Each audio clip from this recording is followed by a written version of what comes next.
Hello friends, आपको मैंने ये विनोद की बुक से मैं आपको अकाउंट असिस्टेंट की तैयारी करवा रहा हूँ इंपॉर्टेंट क्वेश्चंस की। कल जो हमने लास्ट टाइम जो हमने क्वेश्चंस किए थे वो 25 क्वेश्चंस तक हमने कर लिए थे उसमें से, जो कि पहला पार्ट है क्वेश्चंस का इसका।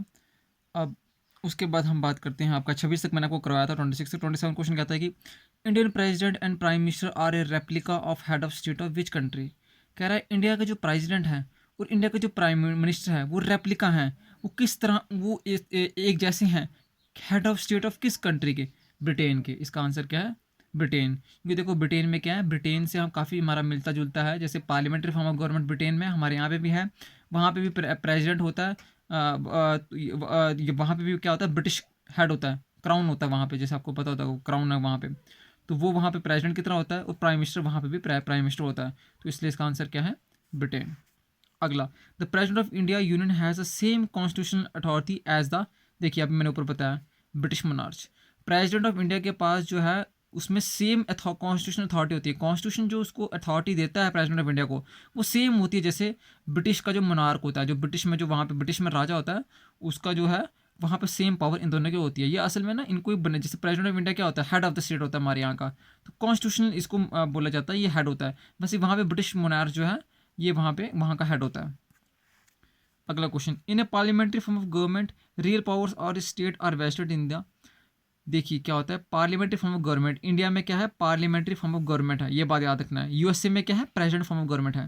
तो इंडिया में जो पार्लियामेंट्री फॉर्म ऑफ गवर्नमेंट है वहाँ पर रियल पावर स्टेट की किसके पास होती हैं? देखो जो रियल पावर्स होती हैं वो हमारे पास होती हैं head council of ministers headed by prime minister. और एक होता है, एक और होता है the executive power.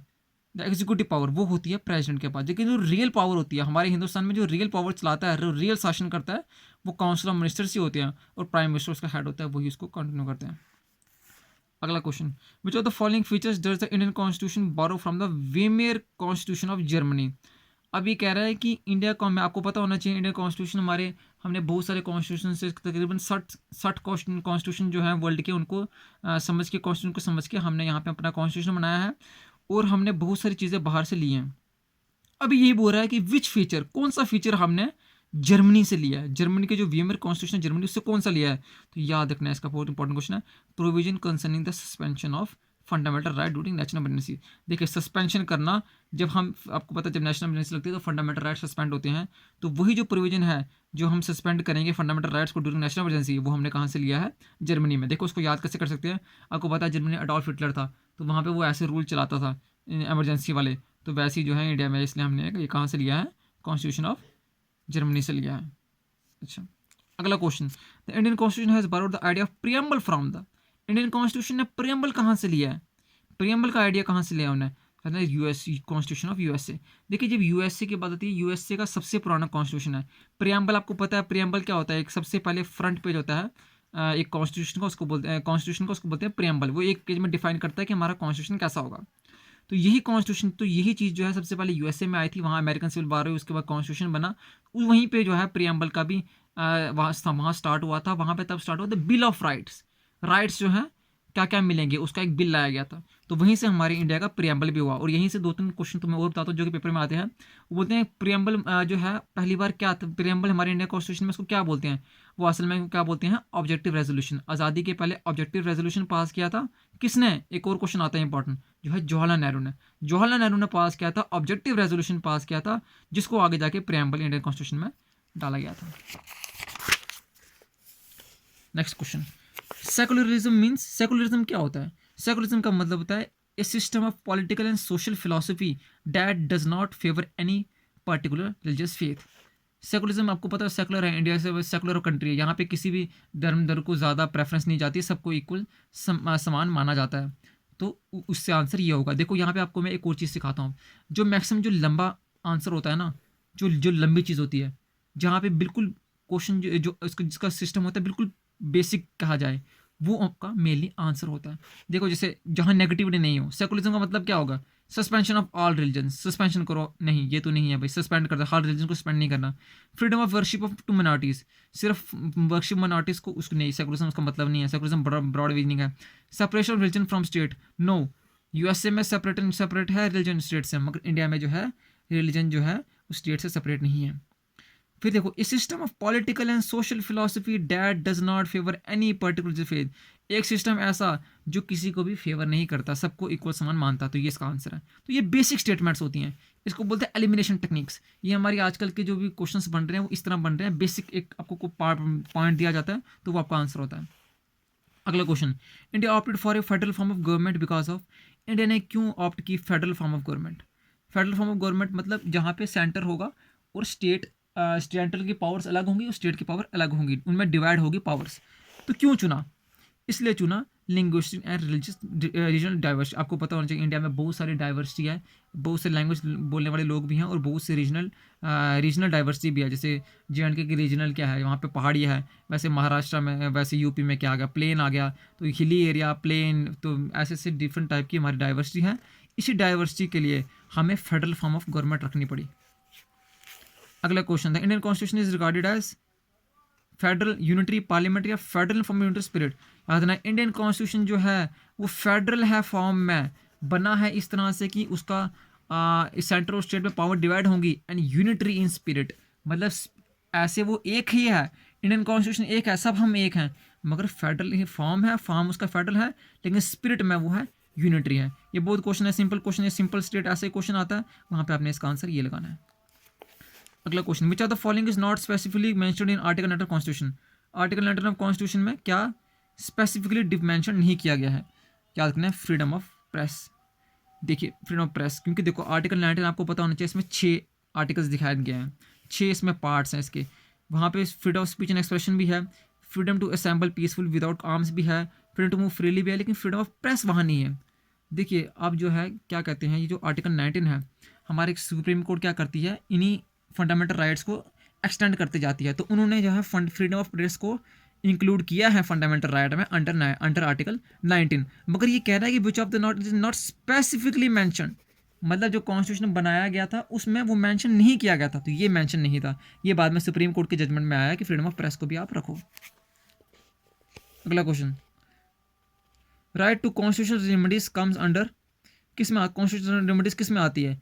Fundamental rights, legal rights, constitutional natural rights, fundamental rights. Constitutional remedies क्या है? ये बहुत ही इंपॉर्टेंट क्वेश्चन है। ये इसमें क्वेश्चन है, राइट टू कॉन्स्टिट्यूशनल रेमेडी जो होता है आर्टिकल 32 होता है सुप्रीम कोर्ट का।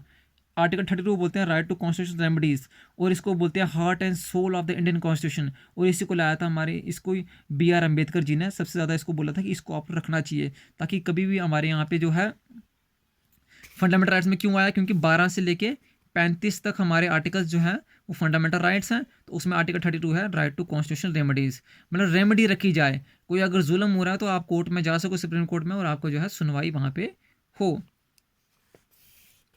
अगला question, if an Indian citizen is denied a public office because of his religion which are the following fundamental rights is denied to him. कह रहा है कि अगर जो होगा इंडियन सिटीजन डिनाइड किया जाता है ये public officer because of his religion की वजह से, तो which are the following fundamental is denied to him? तो राइट टू इक्वालिटी, क्योंकि राइट टू इक्वालिटी कहता है देयर इज इक्वल, सब लोग इक्वल हैं, कोई बड़ा कोई छोटा कोई रिलीजन में नहीं है। इसलिए अगर किसी इंडियन सिटीजन को आप पब्लिक ऑफिस डिनाइड करते हो, उसको बोलते हो तो ये तहसीलदार नहीं बन सकता क्योंकि तेरा रिलीजन हिंदू है या मुस्लिम है या सिख है, तो वो जो है किसके अंडर आएगा? Right to equality. देखो कोई भी फंडामेंटल राइट्स के अंदर हमारे बड़े सारे प्रोविजंस होंगे, तो जो भी जिसके साथ जाती होगी उस हिसाब से देखा जाएगा किस फंडामेंटल राइट्स के तहत वो आया, और इसी के तहत वो जाएगा article 32 constitutional remedies supreme court के पास। अगला question, the theory of fundamental right implies, theory जो फंडामेंटल राइट्स की वो क्या बताती है? वो बताती है लिमिटेड गवर्नमेंट, सब वो बताती है sovereignty of people, equality of opportunity all, limited government या equality of all before law. Theory fundamental right की ये कहती है देयर इज लिमिटेड गवर्नमेंट, मतलब गवर्नमेंट का रोल जो होगा वो कम होगा, गवर्नमेंट की पावर जो होंगी कम होंगी, जो इसलिए कम होगी क्योंकि अगर गवर्नमेंट की पावर लिमिटेड नहीं होगी तो फंडामेंटल राइट मिलेंगे क्या? गवर्नमेंट अपने रूल ऐसे बनाएगी, इतने सख्त बनाएगी कि लोगों के तो फंडामेंटल राइट्स ही वायलेट होंगे। इसलिए गवर्नमेंट के रूल जो है उनकी लिमिटेड गवर्नमेंट रखी जाए, लिबर्टी हो लोगों को। फिर कह रहा है any dispute regarding the violation of fundamental right can be presented, अगर आपका फंडामेंटल राइट वायलेट होता है तो कोई भी डिस्प्यूट आप किसके पास जा सकते हो? ये कह रहा है supreme court only, high court only, either in the supreme court और इन द हाई कोर्ट, या first in the supreme court and then the high court.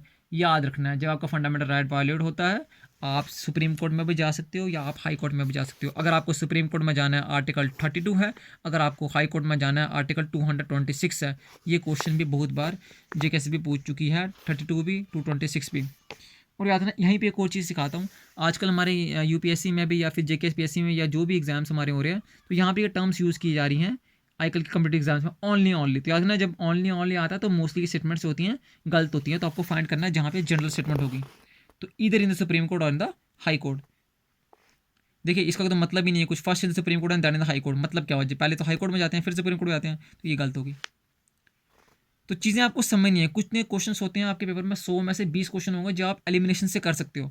मैं आपको सारी एलिमिनेशन टेक्निक बताऊंगा, मगर आस्ता आस्ता स्लोली, उससे आप 20 से 30 क्वेश्चन वहीं से बगैर जाने आप कर सकते हो उसको। अगला question, Indian constitution recognise minorities on the basis of, Indian constitution ने माइनॉरिटीज किस बेसिस पे रखी है, रिलीजन पे रखी है।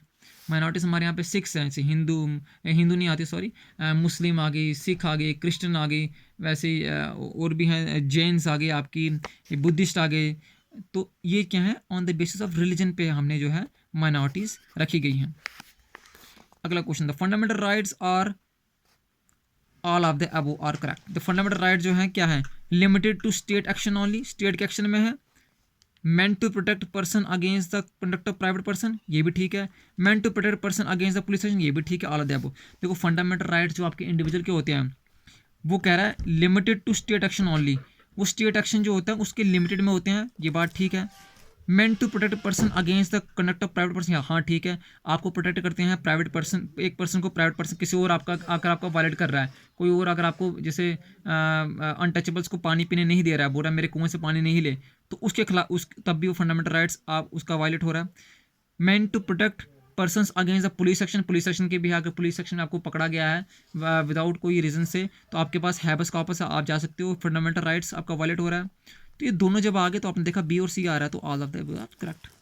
अगर पहला नहीं भी समझ आया तब भी दोनों देखे, दोनों इंपॉर्टेंट है, दोनों सही हैं, तो इसका आंसर क्या आ जाएगा, all of the above correct.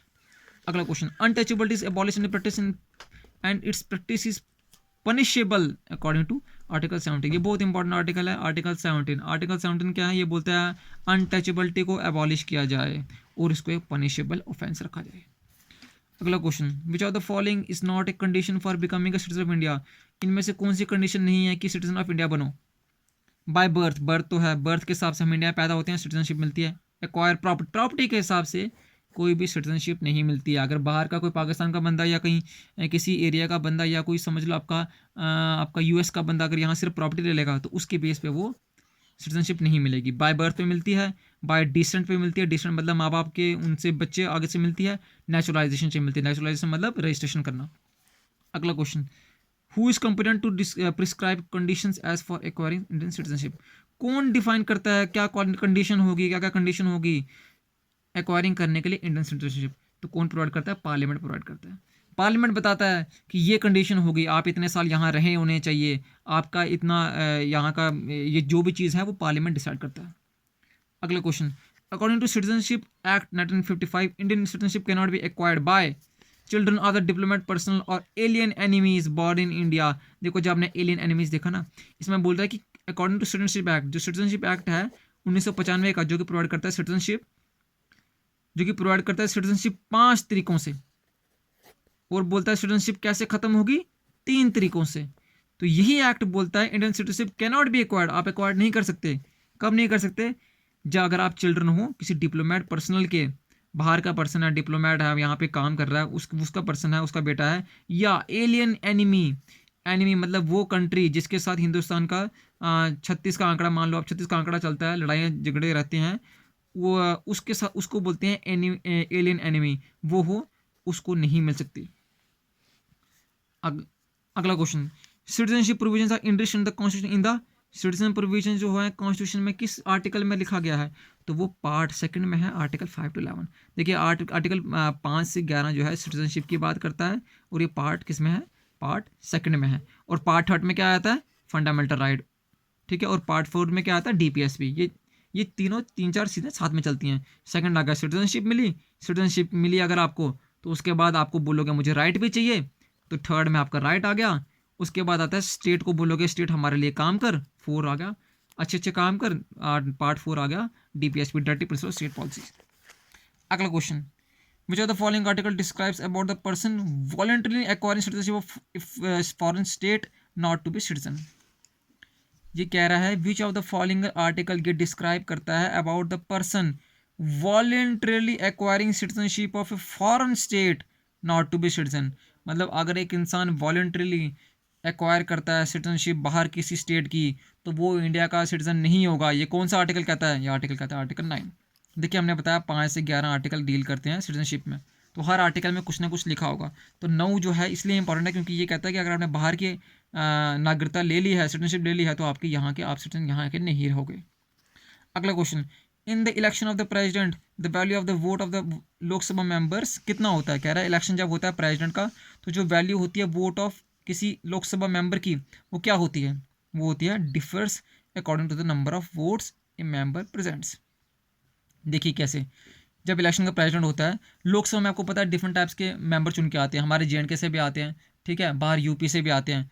तो इसमें जो मेंबर चुन के आते हैं उनकी वैल्यू, उनकी वोट की वैल्यू डिपेंड करती है कितनी पॉपुलेशन है उस स्टेट में। इसीलिए हर एक जो होगा बंदा जो होगा उसकी जो होगी वैल्यू होगी वोट की इलेक्शन में प्रेसिडेंट के, लोकसभा के, वो डिफरेंट होगी। वो डिफरेंट होगी क्यों? क्योंकि according to number of voters a member president, क्योंकि उसके वोटर जो होंगे उस एरिया के, उस स्टेट के, वो डिफरेंट होंगे as per the population. The president of India is, क्या है प्रेसिडेंट ऑफ इंडिया? क्या है? कमांडर इन चीफ है डिफेंस फोर्सेस का, सुप्रीम कमांडर है आर्म फोर्सेस का, हेड ऑफ द गवर्नमेंट है, या supreme commander and defence forces of the union and executive head of the union. इसका आंसर है डी, वो supreme command, president of India supreme commander and supreme commander of defence forces of union and he is the executive head. अभी हमने पढ़ा real head कौन है? Prime minister, और executive head कौन है? प्रेसिडेंट।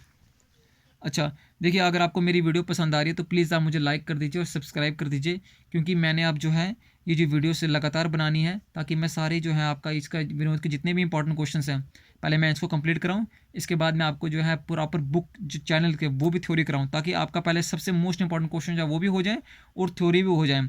और मैं ये प्रोसेस करते रहूँगा, आपको सिर्फ मेरी वीडियोज़ देखनी है, इसमें आपको तैयारी करनी है। ये एक एजुकेशन पर्पज़ से मैंने ग्रुप बनाया हुआ है। इसमें सिर्फ आपको मैं चाहता हूँ मैक्सिमम से मैक्सिमम लोगों को बेनिफिट हो। जो लोग पैसे नहीं अफोर्ड कर सकते हैं उनके लिए मैंने ये ग्रुप बनाया हुआ है। तो आप जो है प्लीज़ मेरा सब्सक्राइब करेंगे, मेरी वीडियो अगर लाइक करेंगे तो मुझे भी थोड़ा मेरे को भी थोड़ा करेज मिलेगा, और मैं जो है और वीडियो बनाऊँगा और अच्छे से एक्सप्लेन करूँगा, पूरा आपको बताऊँगा मैं। अगला क्वेश्चन है, the president can be removed by the way of impeachment which can be made only. याद रखना, प्रेसिडेंट जो होता है हमारे इंडिया का, उसको इम्पीच किया जाता है। ये भी क्वेश्चन आता है किस आर्टिकल से? तो आर्टिकल 61 से। आर्टिकल 61 से उसको इम्पीच किया जाता है। ये कह रहा है कि कब इसको किया जाता है? Which can be made only by the members of the Lok Sabha and the Rajya Sabha through impeachment. जो प्रेसिडेंट को जब इम्पीच किया जाता है आर्टिकल 61 से, तो वो कब किया जाता है? तब किया जाता है वो करते हैं कौन? Members of Lok Sabha and Rajya Sabha दोनों करते हैं। यहाँ पे लिखा है by supreme court, by Rajya Sabha can not be impeached, तो इसका आंसर है सी। देखिए जनरल स्टेटमेंट है, बड़ी स्टेटमेंट, तो ये भी आपको जब कुछ नहीं आए तो फिर देखना जनरल स्टेटमेंट बड़ी स्टेटमेंट उसको टिक मार देना। और भी बड़े सारे ट्रिक्स मैं आपको आस्ता आस्ता बताते रहूँगा जब फाइनल आपका पेपर आएगा पास में। तो देखिए 50 क्वेश्चन मैंने हो गया आज। लास्ट टाइम मैंने को 25 कराए थे, मैंने आपको और 25 करा दिया, 50 हो गया आपके। अगर इसी स्पीड से हम बढ़ते रहेंगे तो हम जल्दी कर लेंगे। नेक्स्ट टाइम मैं ऐसे होगा तो मैं और स्पीड बढ़ा दूंगा, 50 क्वेश्चन की भी कर दूंगा, तो ताकि जो है आपका जल्दी से जल्दी ये जो बुक है ये ख़त्म हो जाए इंपॉर्टेंट, उसके बाद हम थ्योरी पे चलेंगे। थैंक यू, प्लीज़ लाइक और सब्सक्राइब कर दीजिए।